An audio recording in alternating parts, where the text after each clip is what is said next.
Guhagar ST आगारासाठी 5 नवीन buses उपलब्ध झाल्या। गुहागर विधानसभा मतदारसंघाचे आमदार शिवसेना नेते भास्कर जाधव यांच्या प्रयत्नाने या बस गुहागर आगारात दाखल झाल्या आहेत। या बसेसचा लोकार्पण सोहळा आज त्यांच्याच हस्ते पार पडला। यानंतर भास्कर जाधव यांनी आगाराच्या आवारात स्वतः बस चालवून ट्रायल घेतली।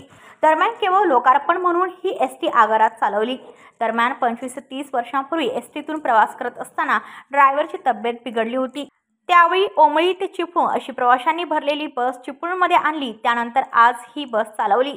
आज ही एसटी ट्रायल बेस म्हणून बाहेर चालवण्याचा विचार होता, पण या गोष्टीचं कोणीतरी राजकारण करेल आणि डेपो मॅनेजरला त्रास होईल, त्यामुळे डेपोतच गाडी चालवल्याचं भास्कर जाधव यांनी सांगितलं।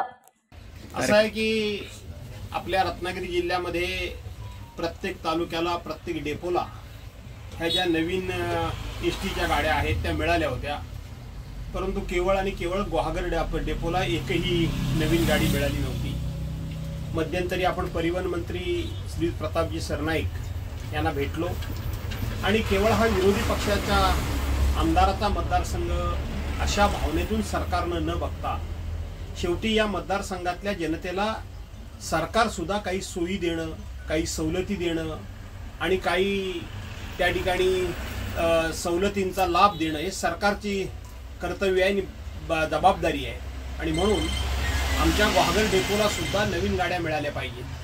विशेष करून गुहागर तालुक्याला एक एसटी गाडीशिवाय दुसरं कुठलंही वाहतुकीचं साधन नाही, न पेक्षा खाजगी बसेसने प्रवास करावा लागतो। इथं रेल्वेची सोय नाही, इथं हायवे नसल्यामुळं बाहेरून कुठून येणाऱ्या गाड्या नाहीत आणि म्हणून या गाड्यांची अत्यंत गरज होती। आज गुहागर एसटी डेपोला 5 नवीन एसटी गाड्या मिळालेल्या आहेत। त्याचं उद्घाटन हे माझ्या हस्ते डेपो मॅनेजर श्रीयुत चव्हाण आणि बाकी आमच्या सर्व सहकाऱ्यांच्या उपस्थितीमध्ये पार पडलेलं आहे। ते असं आहे की जवळजवळ 25-30 वर्षापूर्वी ज्या वेळेला मी एसटीतून एकदा प्रवास करत होतो, त्यावेळेला एसटीच्या ड्रायव्हरला खूप मोठा उलटी आणि जुलाबचा त्रास झाला आणि जवळजवळ तो त्या ठिकाणी कोलॅप्स झाला, बेशुद्ध अवस्थेमध्ये जवळजवळ गेला आणि त्याला गाडी चालवण्याचं त्राण राहिलं नाही।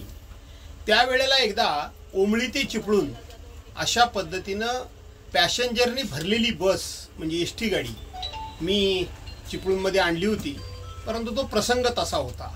आज सुद्धा ही संपूर्ण एसटी ट्रायल बेस म्हणून बाहेर चालवावी असा माझा विचार होता, परंतु तो डेपोतच का चालवली तर या गोष्टीचं कोणीतरी राजकारण करेल आणि कारणाशिवाय डेपो मॅनेजरना जाब विचारेल की आमदार हे बाहेर एसटीची गाडी कशी चालवू शकतात।